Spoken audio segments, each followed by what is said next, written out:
Hello everyone, ANM GNM 2026 এর জন্য যারা প্রস্তুতি নিচ্ছ, খুব ভালো কথা। আমি এটাও আশা করব যে তোমাদের প্রস্তুতি খুবই ভালো হচ্ছে। তো ব্যাপারটা হচ্ছে তোমাদের একটা জিনিস খেয়াল রাখতে হবে, এই যে 14/6 ডেট রয়েছে, এই ডেটেই তোমাদের পরীক্ষাটা হচ্ছে। তো সেই অনুযায়ী আজকে যেহেতু তোমাদের 9 তারিখ, সেই অনুযায়ী মোটামুটি 1 মাসের মতো ধরে নাও তোমাদের হাতে সময় রয়েছে। এই 1 মাসের মধ্যে তোমাদেরকে কী করতে হবে? কিভাবে তোমরা স্টাডি করবে?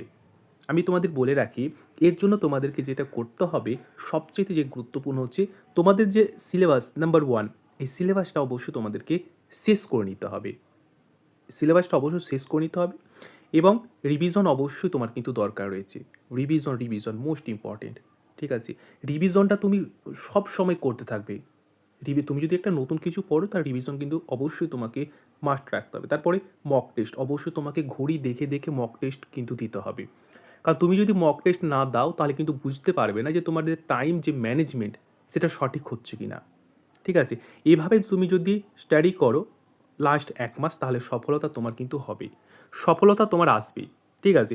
মানে এখন পরিশ্রমের সময়, সাফল্য যে সেটা অবশ্যম্ভাবী।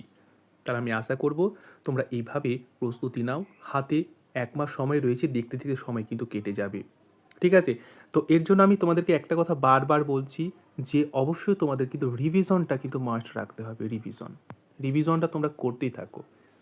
আর মক টেস্টটা তোমরা একবার ভালো করে দাও।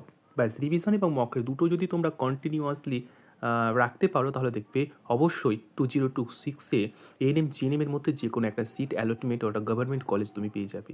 ঠিক আছে? আই হোপ তোমরা সকলে বুঝতে পেরেছো। সামনে ডেট 14/6টা মনে রাখো এবং প্রস্তুতি আরও স্ট্রং করো। আমি সকলের ভালো আশা করব এবং আমি এটা আশা করব যে গভর্নমেন্ট কলেজ যাতে রাউন্ড 1 এ তোমাদের সিলেকশন হয়ে যায়। ভালো থেকো। সকলকে আমার অন্তর থেকে অল দ্য বেস্ট।